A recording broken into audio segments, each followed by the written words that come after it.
YouTube'da e'lon qilingan to'rboq ya'ni eshak yemi haqida videomizda Gul 2000 Guli nomli kuzatuvchimiz savol qoldiribdilar. 1 yoshli farzandimda 2 kunda bir chiqyapti. Nima qilsam bo'ladi, doktor debdilar. Savol uchun rahmat.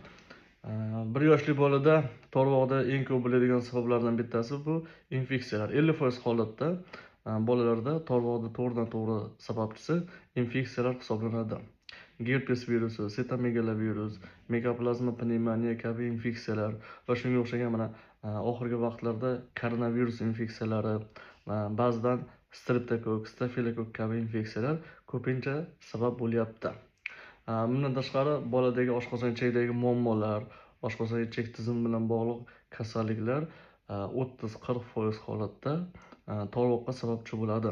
Shuning uchun bolani oshqozon ichagi bilan ham shug'ullanish kerak. Umumiy axlat tahlili qilib, oshqozon ichagini faoliyatiga baho berish kerak. Bola agarda emizikli bo'ladigan bo'lsa, onani ham albatta ratsioniga, ich qotish belgilari bormi yo'qligiga albatta e'tibor qaratish kerak. Bundan tashqari onada agar torch infeksiyalari bo'ladigan bo'lsa, bu ham bolada to'rboq rivojlanishiga sababchi bo'lishi mumkin.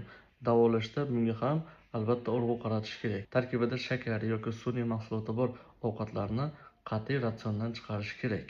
To'rboq avj olgan vaqtda 5-10 kungacha onaga sutli mahsulotlar va meva-chevalarni vaqtincha cheklab turish yaxshi samara beradi.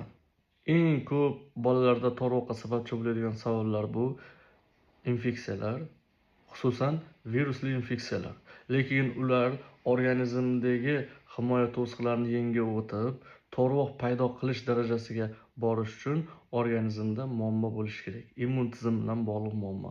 Bolalarda immun tizim bilan bog'liq muammolar ko'pincha oshqozon ichagida muammosi bor bolalarda kuzatiladi. E'tiboringiz uchun rahmat.